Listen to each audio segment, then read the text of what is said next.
Hello students, welcome back to you all on your YouTube channel Tech Computer Education, and in this video lecture we are going to learn on HTML and this is our fifth lecture on HTML. So let us start. and इस video के अंदर हम discuss करने वाले हैं ING tag के बारे में, marquee tag and list tag and इन सभी के एट्रीब्यूट्स. सो कीप वॉचिंग, देखते रहिए. नेक्स्ट हमारा सबसे पहले आता है IMG tag. What is the use of IMG tag? IMG tag is used to insert an image on our web page. अगर हमें अपने वेब पेज पर कोई भी इमेज इंसर्ट करनी है तो है ना, वहां पर ING टैग का यूज करते हैं. देन अगर हम बात करें इसके एट्रीब्यूट्स के बारे में, क्योंकि किसी भी इमेज को इंसर्ट करने के लिए हमें एट्रीब्यूट्स की रिक्वायरमेंट होती है. देन एट्रीब्यूट्स, सबसे पहले हमारा एट्रीब्यूट आता है SRC, then ALT tag, then height and width. Then इन सभी के यूज क्या क्या है देख लेते हैं. SRC इसका मतलब होता है सोर्स. सोर्स एट्रीब्यूट का यूज क्या है? It is use to define the location of an image. उस इमेज की लोकेशन को डिफाइन करता है सोर्स एट्रीब्यूट. SRC, इसको लिखने का तरीका क्या होता है? SRC यानी कि source equal, then double quotes के अंदर हमें कंप्लीट अपनी इमेज की लोकेशन देनी होती है. देन अब हम इसका प्रैक्टिकल देखेंगे इस वीडियो के एंड में. सो कीप वॉचिंग, देखते रहिए. नेक्स्ट आता है ALT यानी कि ऑल्टरनेट. ऑल्टरनेट का यूज क्या होता है? इफ एनी केस अगर वेब पेज पर वो इमेज हमारी शो नहीं होती है जिसकी लोकेशन हमने अपने सोर्स एट्रीब्यूट के अंदर दी है, क्लियर, तो उस इमेज की जगह पर क्या चीज शो होगी, क्या टेक्स्ट शो होगा, वो यहाँ पर आप ALT एट्रीब्यूट के अंदर दे सकते हो. नेक्स्ट आता है height and width. Height and width attribute का यूज होता है साइज को स्पेसिफाई करने के लिए. उस इमेज का साइज क्या होगा, हमारे वेब पेज पर वो इमेज कितनी बड़ी आएगी, क्लियर है. नेक्स्ट अगर हम इसके बाद बात करें मार्क्यूट टैग के बारे में, तो मार्क्यूट टैग का यूज क्या होता है? आप किसी भी टेक्स्ट को हमारे डिस्प्ले के ऊपर मूव कराना. समटाइम आपने देखा होगा किसी भी एडवर्टीजमेंट के अंदर, आपने देखा होगा आप इंटरनेट यूज करते हैं तो एक लाइन राइट हैंड साइड से आती है, देन वो लेफ्ट हैंड साइड में जाके गायब हो जाती है. आपको ऐसा लगता है कि वो स्क्रीन के अंदर जा रही है, क्लियर. सो इसी तरीके से अगर कोई टेक्स्ट आ रहा है एंड साइड से लेफ्ट हैंड साइड से आया एंड बीच में आकर रुक गया, तो इस टाइप से अगर आपको अपने टेक्स्ट को मूव करना होता है तो ना मार्क्यूट टैग का वहां पर यूज करते हैं हम. अब हम इसके एट्रीब्यूट्स के बारे में देख लेते हैं. इसके एट्रीब्यूट्स में behaviour, direction and scroll amount. Behaviour का यूज क्या होता है? ये मूवमेंट को कंट्रोल करता है कि आपका टेक्स्ट कहां से निकलकर, आपका टेक्स्ट अगर लेफ्ट साइड से या फिर राइट साइड से निकलकर आ रहा है देन वो कहां पर स्टॉप होगा, क्लियर. देन नेक्स्ट आता है हमारा डायरेक्शन. डायरेक्शन का यूज क्या होता है कि डायरेक्शन, हमारा टेक्स्ट किस डायरेक्शन से आ रहा है, राइट साइड से आ रहा है, लेफ्ट साइड से आ रहा है या फिर किसी अदर डायरेक्शन में से आ रहा है. देन नेक्स्ट हम बात करें स्क्रॉल अमाउंट के बारे में. देन स्क्रॉल अमाउंट का यूज क्या होता है? स्क्रॉल अमाउंट का यूज होता है कि हमारा टेक्स्ट किस स्पीड से आ रहा है, क्लियर. स्पीड आप इसमें 1 भी दे सकते हैं, 10 भी दे सकते हैं, 20 भी दे सकते हैं, and according to your requirement, clear. Okay, next अगर हम यहाँ पर बात करते हैं then values of attributes of marquee tag. Marquee tag के जो एट्रीब्यूट्स हैं उनकी वैल्यूज क्या क्या होती हैं. बिहेवियर की बात करें तो slide, scroll, alternate, and direction की बात करें तो अप, डाउन, राइट, लेफ्ट. इन सभी के प्रैक्टिकल वीडियो के एंड में देखने वाले हैं. Keep watching. नेक्स्ट हम बात करते हैं लिस्ट टैग के बारे में. देन लिस्ट क्या होती है? सबसे पहले हमारे यहाँ पे क्वेश्चन अराइज होता है, what is a list. List क्या होती है? देन सिंपली आप लोग देखते हैं एंड आप लोग लिस्ट बनाते भी हैं, या तो आप लिस्ट को पॉइंट वाइज लिखते हैं, पॉइंट 1, पॉइंट 2, पॉइंट 3, पॉइंट 4, या फिर आप लिस्ट को डॉट की फॉर्म में लिखते हैं, क्लियर. जो भी लिस्ट आप पॉइंट्स की फॉर्म में लिखते हैं नंबरिंग के साथ, नंबर 1, नंबर 2, नंबर 3, नंबर 4, तो इस टाइप की जो आपकी लिस्ट होती है that's our ordered list. And जहां पर आप बुलेटेड लिस्ट लिखते हैं या फिर एरो से शो करते हैं वो आपकी होती है unordered list. Okay, means list हमारी 2 टाइप्स की होती है, order list and unordered list. अब हम देख लेते हैं ऑर्डर लिस्ट के अंदर जो हमारा एट्रीब्यूट यूज होता है दैट्स अ टाइप. टाइप में आप देख सकते हैं वैल्यूज की लिखी हुई है 1A, small a, then I. Then one का यूज इसलिए होता है अगर आप कोई किसी भी अपनी लिस्ट को 1 to 3 की फॉर्म में चाहते हैं, एंड अगर आप कैपिटल A लिखते हैं वहां पर देन आपकी लिस्ट वेब पेज पर शो होगी capital A, capital B, capital C. Similarly small a से small a, small b and small c. Then next है कैपिटल I. कैपिटल I का यूज कर आपकी लिस्ट शो होगी in the form of Roman numbers, clear, Roman numbers की form में. Next हम अगर बात करें अनऑर्डर लिस्ट के बारे में, देन अनऑर्डर लिस्ट के अंदर circle, disc, square. Clear? Circle यानी कि बुलेटेड फॉर्म में, डिस्क एक हॉलो सर्किल होगा जो कि बीच में से एम्प्टी होगा, एंड डिस्क के अंदर डार्क सर्किल होगा। नेक्स्ट अगर हम बात करें स्क्वायर की, देन स्क्वायर शेप में आएगा। क्लियर? अब हम चलते हैं आपके कंप्यूटर की स्क्रीन पर, जहां पर हम इसका प्रैक्टिकल देखेंगे, मींस नोटपैड स्क्रीन पर। क्लियर? वहां पर आपके लिए मैंने एक टेक्स्ट तैयार किया हुआ है, यानी कि कोडिंग तैयार की हुई है इस कंप्लीट डेमोन्स्ट्रेशन दिखाने के लिए, जितनी भी डिस्कशन हमने यहाँ पर किया है। So let us come on our notepad screen for the practical. Okay class, and video को एंड तक देखिएगा। अगर आपको कहीं पर भी कोई भी परेशानी होती है, अगर आपको कोई भी पॉइंट समझ में नहीं आता, तो नीचे कमेंट सेक्शन में जरूर लिखिएगा, जिससे कि मैं आपको सभी पॉइंट्स क्लियर कर सकूं। Okay class, let us come on our notepad screen. Hello students, now अब हम आ चुके हैं अपने कंप्यूटर डिस्प्ले पर, एंड यहाँ पर हम ओपन करने वाले हैं जस्ट अपना नोटपैड, जहाँ पर मैंने आपके प्रैक्टिकल के लिए कोडिंग पहले से लिख कर रखी है। तो ये आपके सामने एक कोडिंग है HTML की, जिसके अंदर अभी आपको बताए हुए सभी टैग्स का यूज़ किया गया है, एंड उसी के साथ उनके एट्रीब्यूट्स एंड उनकी वैल्यूज़। यहाँ पर आप इस कोड को देखकर समझ सकते हैं कि हमें अपना टैग किस तरीके से लिखना है, उसका एट्रीब्यूट किस तरीके से लिखना है, उस एट्रीब्यूट की वैल्यू हमें किस तरीके से लिखनी है। तो चलिए सबसे पहले हम इसका एक आउटपुट देख लेते हैं कि यहाँ पर हमारा आउटपुट क्या आ रहा है। इसके लिए जस्ट मैं इसको मिनिमाइज कर देता हूँ, एंड मैंने यहाँ पर इसका आउटपुट के लिए ये मेरी फाइल है। तो आप देख सकते हैं ये इसका आउटपुट आ रहा है। क्लियर? सो अब अगर हम इसको अगर हम फर्दर डिस्कस करते हैं, तो सबसे पहले हमारे पास यहाँ पर आता है मार्क्यू टैग। क्लियर? सबसे पहले हम इसकी कोडिंग को एक बार पढ़ लेते हैं। HTML opening tag, then head tag के अंदर मैंने टाइटल लिखा हुआ है टैग कंप्यूटर एजुकेशन, एंड फिर मैंने हेड टैग क्लोज कर दिया, then body start, and body के अंदर सबसे पहला मैंने टैग यूज़ किया है marquee tag. And marquee tag का यूज़ मैं आपको ऑलरेडी अभी बता चुका हूँ कि डिस्प्ले पर अगर हमें किसी भी टेक्स्ट को या फिर इमेज को मूव कराना होता है, तो हम यूज़ करते हैं मार्क्यू टैग का, एंड इसके attributes behaviour, scroll amount, direction. Clear? तो डायरेक्शन जैसे कि मैं यहाँ पर आपको शो करा देता हूँ। सबसे पहले हम इसी टैग के बारे में बात करेंगे। देन बिहेवियर के अंदर आप देख सकते हैं स्क्रॉल हो रहा है, यानी कि एक साइड से आ रहा है, दूसरी साइड पर जाकर ये वैनिश हो रहा है। क्लियर? एक साइड से निकल रहा है एंड दूसरी साइड पर जाकर ये वैनिश हो रहा है, एंड आप देख सकते हैं राइट साइड से आ रहा है एंड लेफ्ट साइड में ये ट्रैवल कर रहा है। अब सबसे पहले मैं इसके कुछ एट्रीब्यूट्स की वैल्यूज़ को चेंज कर देता हूँ, जैसे कि यहाँ पर मैंने कर दिया राइट की जगह पर लेफ्ट कर दिया। ठीक है, ध्यान दीजिएगा, यहाँ पर मैंने इसकी जगह पर लेफ्ट कर दिया। देन Ctrl+S, या फिर यहाँ पर जाकर आप सेव पर क्लिक कर सकते हैं। सेव करने के बाद वेब पेज पर आइए, देन आप जस्ट ये रीलोड करना होगा। देन आप देख सकते हैं ये चेंज हो गया है। अब जो मेरा टेक्स्ट है वो लेफ्ट साइड से आ रहा है, राइट साइड में ट्रैवल कर रहा है। क्लियर? तो ये यहाँ पे काफ़ी ज़्यादा इम्पोर्टेंट है समझने के लिए। ओके नाउ अब हम बात करें अगर स्क्रॉल अमाउंट के बारे में। स्क्रॉल अमाउंट में आप देख सकते हैं मैंने यहाँ पर दिया हुआ है 20, मैं यहाँ पर दे देता हूँ 10। ठीक है, मैं यहाँ पर दे देता हूँ 10। देन सेव, मैंने इसको सेव कर दिया। देन सेव करने के बाद अब हम चलते हैं अपने वेब पेज पर आने के बाद मैंने इसको रीलोड कर दिया। आप देख सकते हैं इसकी स्पीड कितनी स्लो हो चुकी है। इससे पहले थोड़ा सा स्पीड से आ रहा था, बट अब इसकी स्पीड स्लो हो चुकी है। क्लियर?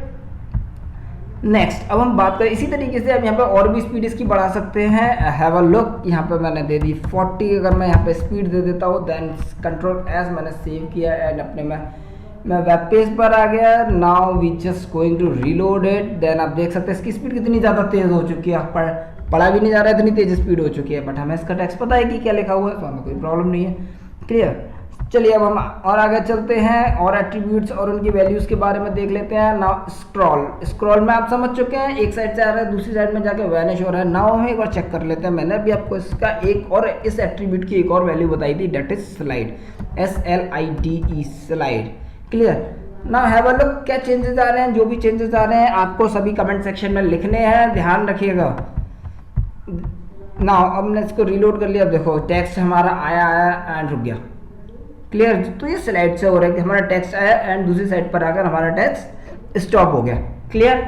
नाउ इसी के साथ अब हम अगर बात करते हैं एक और इसकी वैल्यू के बारे में, what's that's alternate. Clear? Alternate हमारी इसकी एक और वैल्यू थी ऑल्टरनेट। देन Ctrl+S मैंने किया एंड जस्ट रीलोडेड। नाउ अब आप देखिएगा, नाउ अब हमारा जो टेक्स्ट है वो बाउंस कर रहा है। क्लियर, कहीं पे भी जाके वैनिश नहीं हो रहा, हमारा टेक्स्ट है बाउंस कर रहा है वो। क्लियर, तो ये था हमारा कंप्लीट मार्केट के बारे में। एज आई होप सो कि आप समझ चुके होंगे। नाउ अब हम चलते हैं अपने नेक्स्ट टैग की तरफ, that's a image tag.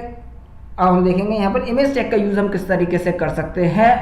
Then image tag का फर्स्ट थिंग यूज़ क्या होता है। इमेज टैग का यूज़ होता है, मैं आपको ऑलरेडी बता चुका हूँ, अपने वेब पेज के अंदर इमेज को इंसर्ट करना। ना इसका पहला एट्रीब्यूट है हमारे पास SRC, abbreviated as a source, means हमारी उस इमेज की लोकेशन कहाँ है, यानी कि वेब ब्राउज़र उस इमेज को कहाँ से लेगा। आपके कंप्यूटर में हो सकती है, अगर आप इंटरनेट पर अपना वेब पेज चलाना चाहते हैं, देन आपके इंटरनेट सर्वर पर वो आपकी इमेज हो सकती है, तो वहाँ पर आपको इसकी लोकेशन प्रोवाइड करनी होती है सोर्स में। क्लियर एंड सिंपल और आसान तरीके से समझ सकते हैं कि ब्राउज़र को बताना है यहाँ पर हमें कि ब्राउज़र उस इमेज को कहाँ से पिक करेगा। क्लियर, तो मैंने यहाँ पर एक इमेज दी हुई है जो कि मेरे डेस्कटॉप पर है, एंड मैंने यहाँ पर उसकी लोकेशन दी है। एंड आप किसी भी इमेज की लोकेशन आप किस तरीके से दे सकते हैं, मैं आपको सिंपली बता देता हूँ। यहाँ पर मिनिमाइज करते हैं, एंड मेरी यहाँ पर एक इमेज दी हुई है, दैट्स इमेज। मैं प्रॉपर्टीज़ में जाऊँगा, देन प्रॉपर्टी में जाने के बाद मेरे को ये रही इसकी कंप्लीट लोकेशन। सी ड्राइव के अंदर यूज़र फोल्डर है, देन वहाँ पर एक डेल नाम का मेरा फोल्डर होगा, देन उस फोल्डर के अंदर डेस्कटॉप नाम का फोल्डर होगा, वहाँ पर मेरी ये इमेज है। क्लियर, तो मुझे यहाँ पर यहीं से इसकी लोकेशन को मैं कॉपी कर देता हूँ। एंड कॉपी करने के बाद मेरे को अपने पेज पर आना, जो कि मेरा नोटपैड है, यहाँ पर मैं अपने कोड लिख रहा हूँ, वहाँ पर मैंने इस कोड को पेस्ट कर दिया। देखिए इतना कोड था मेरे पास, एंड फिर मैंने यहाँ पर एक स्लैश लगाने के बाद image.jpg, यानी कि इमेज में image.jpg मेरी फाइल का नाम है, यानी कि जो मेरी इमेज है उसका नाम है।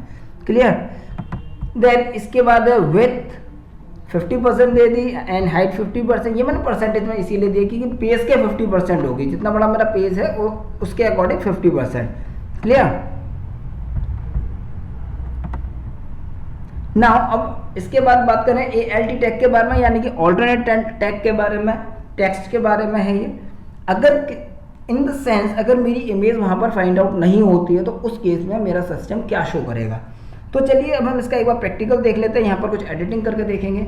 एंड सबसे पहले मैं यहाँ पर इस सोर्स को, मैं सबसे पहले आपको ऑल्टरनेट का ही प्रैक्टिकल दिखाने जा रहा हूँ। तो उसके लिए मैंने सबसे पहले मेरे पास ये इमेज है, मैंने इस इमेज को डिलीट कर दिया। क्लियर, ये वही इमेज है जो कि मेरे वेब पेज पर है। अब मैं देख लेता हूँ कि मेरे पास आउटपुट क्या आ रहा है। अब देखिए यहाँ पर कंप्यूटर को यानी कि वेब ब्राउज़र को उस लोकेशन पर वो इमेज नहीं मिली, तो वो क्या चीज़ शो कर रहा है, जो मेरा ऑल्ट में जो मेरा टेक्स्ट मैंने यहाँ पर दिया हुआ था। प्रैक्टिकल के लिए मैं यहाँ पर अंडरस्कोर लगा देता हूँ, सेव कर देता हूँ। देन अब हम चलते हैं अपने वेब पेज पर, एंड मैं जस्ट इसको रीलोड करने जा रहा हूँ। अब यहाँ से आप देख सकते हैं अंडरस्कोर आ चुका है, यानी कि ये ऑल्टरनेट वाला टेक्स्ट यहाँ पर शो कर रहा है। क्लियर, अब चलिए अब हम एंड विड्थ एंड हाइट आप समझ चुके हैं। एंड इसके बाद मैं आपको सोर्स का और प्रैक्टिकल एक बार करके दिखा देता हूँ। सबसे पहले मैं अपने उस इमेज को रिस्टोर कर लेता हूँ। क्लियर, जिससे कि वो मेरे वेब पेज पर दोबारा से शो हो जाए। जस्ट इसके लिए हमें क्या करना होगा, रिसाइकल बिन में मैं जाऊँगा, यहाँ पर मेरी इमेज है, मैं इस पर डबल टैप करता हूँ, देन रीस्टोर पर क्लिक कर दूंगा। एंड अब वो मेरी इमेज रीस्टोर हो चुकी है। जस्ट वेब ब्राउज़र पे आता हूँ, रीलोड करता हूँ, हैव अ लुक, यहाँ पर मेरी इमेज आ चुकी है। क्लियर, अब मैं आपको इस इमेज को चेंज करके और दिखा देता हूँ, जिससे ये आपके माइंड में कोई भी कन्फ्यूज़न नहीं होना चाहिए। क्लियर, मैं उसके लिए यहाँ से सिंपली जाता हूँ अपने पेज पे, यहाँ पे मैं सैम्पल पिक्चर्स में चला जाता हूँ। सैम्पल पिक्चर में जाने के बाद मैं इसको ओपन करता हूँ, एंड यहाँ सपोज मेरी ये वाली इमेज है। मैं इस पर जस्ट सिंगल टैग मैंने एड्रेस बार पे किया है, एंड इसके अंदर मैंने स्लैश के साथ अब यहाँ पे आप देख सकते हैं, मैं यहाँ पर डेजर्ट वाली इमेज ले लेता हूँ। मुझे जस्ट इस लोकेशन को यहाँ से कॉपी करना है। देन कॉपी करने के बाद अपने वेब पेज पर आऊँगा, एंड वेब पेज पर आने के बाद मुझे यहाँ पर इस कंप्लीट लोकेशन को पेस्ट करना है, सिंपल। ठीक है, Ctrl+S में प्रेस करता हूँ, वेब पेज पर जाता हूँ, एंड इस पेज को मैं यहाँ से रीलोड करके देखता हूँ मेरी इमेज आई है नहीं है। हैव अ लुक, मेरी इमेज यहाँ पर आ चुकी है। क्लियर है, एज आई थिंक आपको इमेज टैग समझ में आ गया होगा। और ये एक एम्प्टी टैग होता है, यानी कि कंटेनर टैग नहीं होता, तो इसका क्लोजिंग टैग नहीं होता।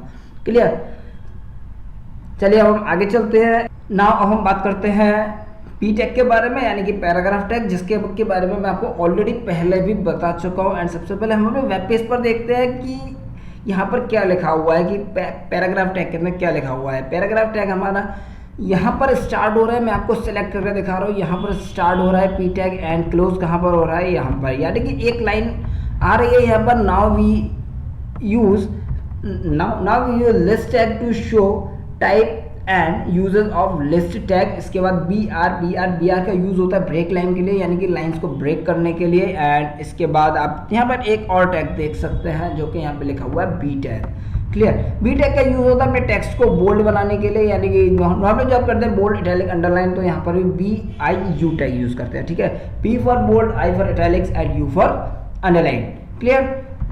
नाउ अब सबसे पहले हम अपने पेज के ऊपर देखते हैं। पेज में ये हमारी लाइन कहाँ पर आ रही है, ये रही हमारी लाइन हमारे पेज पर। Clear. Now we use list tag to show types and uses of list tag. तो चलिए अब हम इसके कुछ एट्रीब्यूट्स को भी देख लेते हैं डीपली। नाउ सबसे पहले हमारे पास प्राइमरी यानी कि पी टैग का अलाइनमेंट यहाँ पर हमारे पास दिया हुआ है, लेफ्ट मैंने यहाँ पे लिखा है, बट मैं इसको राइट करके देखता हूँ, देखते हैं क्या चेंजेस आते हैं। RIGST। क्लियर। राइट में किया, देन इसको मैंने वापस से रीलोड किया इस फाइल को, देन आप देख सकते हैं वो सभी डेटा मेरा राइट साइड में ट्रैवल कर चुका है। क्लियर है यहाँ तक। ये मेरा कंप्लीट डेटा इसलिए राइट साइड में ट्रैवल कर चुका है क्योंकि जितना मैंने पी टैग के अंदर लिखा हुआ है वो मेरा कंप्लीट डेटा यहाँ पर ट्रैवल कर चुका है। क्लियर। एंड चलिए मैं यहाँ पे सेंटर भी लिख कर देख लेता हूँ, CENTER सेंटर मैंने यहाँ पे लिख कर देख लिया है। Then I am going to just reload my page, then मैंने यहाँ पे रीलोड कर दिया। आप देख सकते हैं सेंटर के अंदर मेरा सभी डेटा आ चुका है। क्लियर। तो एज आई थिंक अब आप इसका अलाइनमेंट समझ गए होंगे। अलाइनमेंट आपके right, left, centre and justify, ये हमारे 4 टाइप्स के अलाइनमेंट्स होते हैं जो कि आप पी टैग के अंदर यहाँ पर दे सकते हैं ना। बी टैग में आपको बता चुका हूँ बोल्ड के लिए होता है, हमें अपना टेक्स्ट को बोल्ड में लिखना है। देन मैं यहाँ पे इस टैग को हटा देता हूँ, फिर देखते हैं क्या होता है। एंड मैं आपको यहाँ पर सभी चीज़ों को प्रैक्टिकल करके शो कर रहा हूँ इससे, जिससे कि आपको यहाँ पर कोई भी प्रॉब्लम नहीं होनी चाहिए। देन आप देख सकते हैं ये मेरा टेक्स्ट बोल्ड में अब नहीं रहा है। तो चलिए हम वापस से इसको बोल्ड कर देते हैं, क्योंकि भाई जब हमारा पैराग्राफ है तो थोड़ा सा अच्छा लगता है। देन Ctrl+S, देन नाउ मैं इसको वापस से रीलोड कर देता हूँ।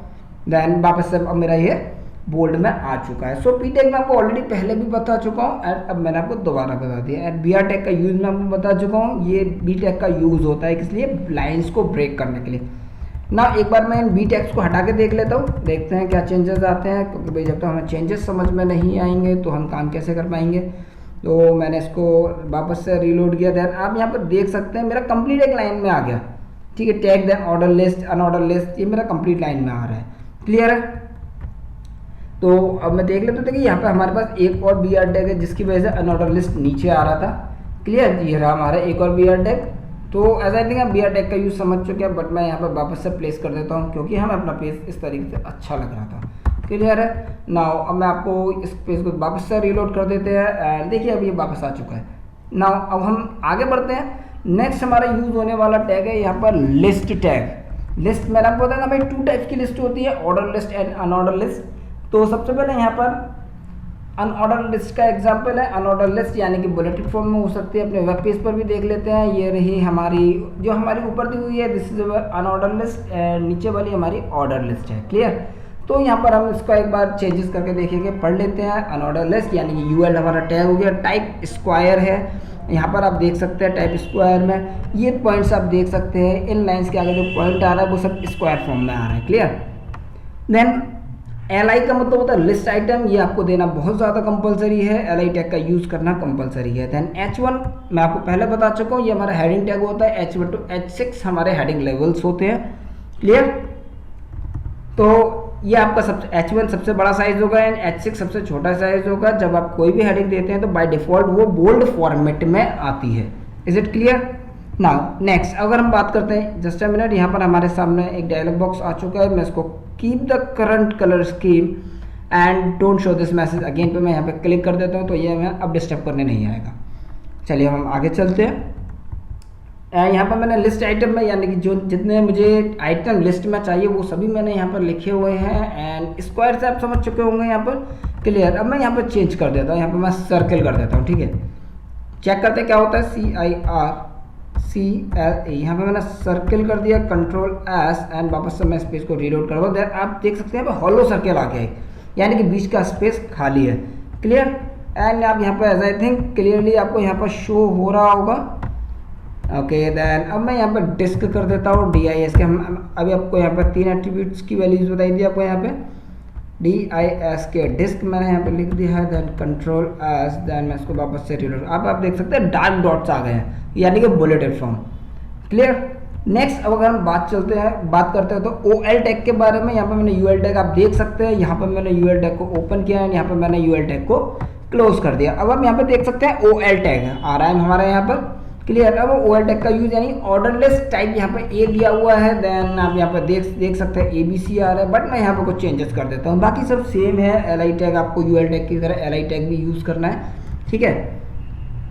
देन अब मैं यहाँ पर कर देता हूँ कैपिटल A करके, मैं इसको सेव कर देता हूँ। देन अब मैं इसको रिलोड करके देखूंगा। देन आप देख सकते हैं कैपिटल AB यहाँ पर मेरा आ चुका है विदाउट एनी प्रॉब्लम। देन मैंने आपको इसके सभी एट्रीब्यूट्स को मैं आपको यहाँ पर यूज़ करके दिखाऊंगा। 1 मैंने यहाँ पे लिख दिया। देन 1 2 3 बाय डिफ़ॉल्ट होता है, अगर आप कोई टाइप नहीं देते हैं तो यहाँ पे बाय डिफ़ॉल्ट 1 2 3 ही लिखा हुआ आएगा।